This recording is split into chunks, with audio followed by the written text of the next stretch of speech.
Assalamu alaikum students. Today we are going to start a new poem for ninth class. The poem is titled as No Men Are Foreign and it's written by James Kirkup. So James Kirkup was a very prolific, was a very famous English poet whose date of birth was 23rd of April 1918 and he died on 10th May 2009 at the approximate age of 91. So he was a very famous poet. He was a translator of different works. He was a travel writer, means he was a writer of travel memories, या जिसको हम simple terms में outdoor literature कहते हैं, यानी कि जो nature writings होती हैं कि जब कोई इंसान जो है वो ट्रैवल्स पे जाता है, वो एडवेंचर्स पे जाता है, तो उन सारे एक्सपीरियंसेस को वो पेन डाउन करता है, एक तरह से उनकी यादों को जो उसने सफ़र के दौरान उसके साथ होती हैं उनको वो पेन डाउन करता है, उनको वो लिखता है और उनसे मुतलिक जो है वो हमारे साथ अपने एक्सपीरियंसेस को शेयर करता है, उसको ट्रैवल राइटर बोलते हैं. So he was born and brought up in South Shields and educated at Dehradun. Had worked under many pen names. उसने काफ़ी सारे अपने पेन नेम्स रखे थे, काफ़ी सारे तखल्लुस उसने अपने रखे थे. एक तखल्लुस था जेम्स फेल्कोनर. अदित्य झा उनका एक तखल्लुस था because he stayed in India for a very long time during British rule in India. So he has written over 300 books. उनमें बायोग्राफीज भी हैं, नॉवेल्स भी हैं, प्लेज भी हैं. And he became a fellow of the royal society of literature in 1962. That means कि एक member था ये एक ये जो सोसाइटी ऑफ लिटरेचर या रॉयल सोसाइटी ऑफ लिटरेचर थी, ये एक एकेडमी थी, एक अदबी या एक इल्मी अंजुमन थी या एक लर्नर सोसाइटी थी. तो इसका एक मेंबर बन गया था who work together in pursuing mutual knowledge and practice. तो अमंगस्ट हिज ऑनर्स, अब उसके कुछ अवार्ड्स के बारे में बात करते हैं जो उसको अपनी लाइफ टाइम में, अपनी दौरे हयात में या अपने लिटरेरी करियर के अंदर जो उसको मिले. He held the Atlantic Award for Literature from the Rockefeller Foundation in 1950 and was elected the Fellow of the Royal Society of Literature in 1962.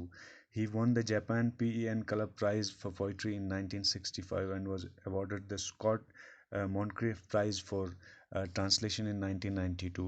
In 1997, he was presented with the Japan Festival Foundation Award and invited by the Emperor and Empress to the Imperial New Year poetry reading at the Palace of Takya.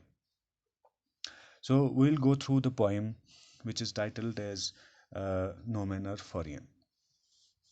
So imagine, students, if what would happen if there are no borders, there are no countries. There are no concept of wars. There is no concept of differentiating on the basis of color and on the basis of religion. अगर ये चीज़ दुनिया में ना हो कि कोई border नहीं है, कोई मुल्क नहीं है, आने जाने में कोई दिक्कत नहीं है, सब लोग जो है इत्तेफाक के साथ इकट्ठे रह रहे हैं, सब लोग जो हैं अमन के साथ, खुशी के साथ अपनी ज़िंदगी गुजार रहे हैं, तो कुछ ऐसा ही ये पोइम चाहता है और इसने इस चीज़ को प्रमोट करने की कोशिश की है. तो चलिए हम इसका इंट्रोडक्शन से स्टार्ट करते हैं. Let's start with the introduction of the poem, and as I told you earlier that the title of the poem is No Men Are Foreign. So what does this title mean? कि No Men Are Foreign का क्या मतलब होता है? It means that no men belong to any other country. यानी कोई भी इंसान किसी और मुल्क का नहीं है, वो फॉरियन नहीं है, वो बिरूनी नहीं है. एक तरह से हम ये भी कह सकते हैं कि कोई भी इंसान दुनिया में जो है वो गैर नहीं है, वो पराया नहीं है. शायर ये कहना चाहते हैं कि सारे के सारे इंसान जो हैं वो एक हैं, वो सब लोग बराबर हैं. So the title no man are foreign means that no man belongs to another country. इस टाइटल का मतलब है कि कोई भी इंसान किसी दूसरे मुल्क का नहीं है, पराया नहीं है, गैर नहीं है. The point wants to say that all man are same, all man are equal. शायर ये कहना चाहता है कि सब लोग बराबर हैं, सब लोग सेम हैं, सब लोग एक ही खालिक की तख्लीक हैं, सबको सिर्फ एक बनाने वाले ने बनाया है. अल्लाह ने सबको बनाया है, सबको बराबर बनाया है और सब लोग जो है एक ही तरीके से ज़िंदगी गुजारते हैं. एक ही तरीके से खाते पीते हैं और एक ही तरीके से दुनिया में रहते हैं. He wants to promote the concept of universal oneness and universal brotherhood. शायर जो है एक तरीके से इस पोइम के अंदर यूनिवर्सल ब्रदरहुड यानी जो एक आलमी लेवल पे आपसी जो भाईचारा है, एक वननेस जो है, एक यूनिटी जो है, उसको प्रमोट करने की कोशिश उन्होंने की है, उसको बढ़ाने की उन्होंने कोशिश की है, इस कॉन्सेप्ट को प्रमोट करने की उन्होंने कोशिश की है, वननेस एंड यूनिवर्सल ब्रदरहुड. क्योंकि dear students, at the end of the day सबके सब इंसान हैं, सबके सब ह्यूमंस हैं, और ज़िंदगी के बाद जो है तकरीबन सबकी मंजिल जो है वो एक ही है, सबको मरना होता है और सबको एक ही ज़मीन के अंदर जो है, एक ही ज़मीन के अंदर समाना होता है. So in this poem the poet wants to tell us that everyone in this world is the same. इस पोइम के अंदर शायर जो है वो कहना चाहता है कि हर कोई इस दुनिया में सेम है, यानी ना कोई बड़ा है ना कोई छोटा है, सब लोग एक ही तरीके से खाते पीते फील और बाकी चीज़ें करते हैं, और एक ही तरीके से ज़िंदगी के आखिरी पड़ाव पे जो है वो दफन होते हैं. All people are same, they eat live and die in the same way. सारे लोग बराबर हैं, वो एक तरह से खाते हैं, एक तरह से रहते हैं और एक तरीके से ही मरते हैं. Everyone gets the bounties of nature like sunshine, water, land, etc. in equal measure. यानी दुनिया में जो है हर कोई इंसान जो है वो नेचुरल बाउंटीज़ को बराबर एंजॉय करता है. यानी कुदरती जो खजाने हैं, कुदरती जो ज़राए हैं, जो सूरज की रोशनी है, पानी है, ज़मीन है और बाकी चीज़ें हैं, वो सब लोग बराबर एंजॉय करते हैं. यानी कि सनशाइन जो है वो किसी के साथ भी, कुदरती जो रिसोर्सेज हैं, ये किसी के साथ भेदभाव नहीं करते कि हमने गोरे को ज़्यादा सनशाइन देना है, काले को कम देना है, फ़लाँ मुल्क के इंसान को हमने पानी की तादाद कम रखनी है और फ़लाँ मुल्क के इंसान को पानी की तादाद ज़्यादा रखनी है.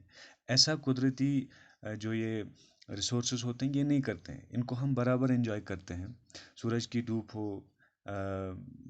समंदरों का या चश्मों का या नदी नालों का पानी जो है वो हम सब एक ही तरह से एंजॉय करते हैं. तो शायर क्या चाहता है, वो चाहता है कि दुनिया में सब लोग अगर बराबर हैं तो फिर मज़हब के नाम पर या मुल्कों के नाम पर या रंगो नस्ल के नाम पर भेदभाव क्यों किया जाए.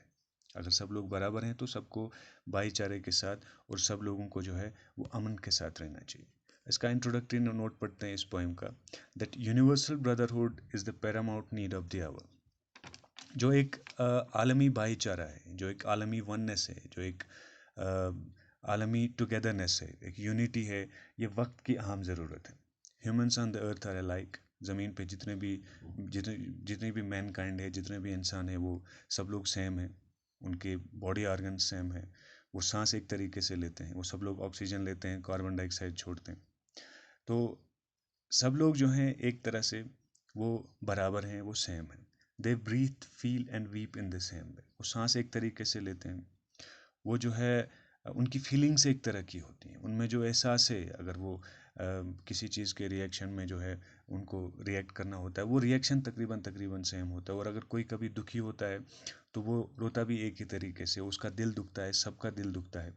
Y differentiate on the basis of caste, creed, colour, gender और रिलीजन. तो फिर हम दुनिया में रंग व नस्ल की बुनियाद पे,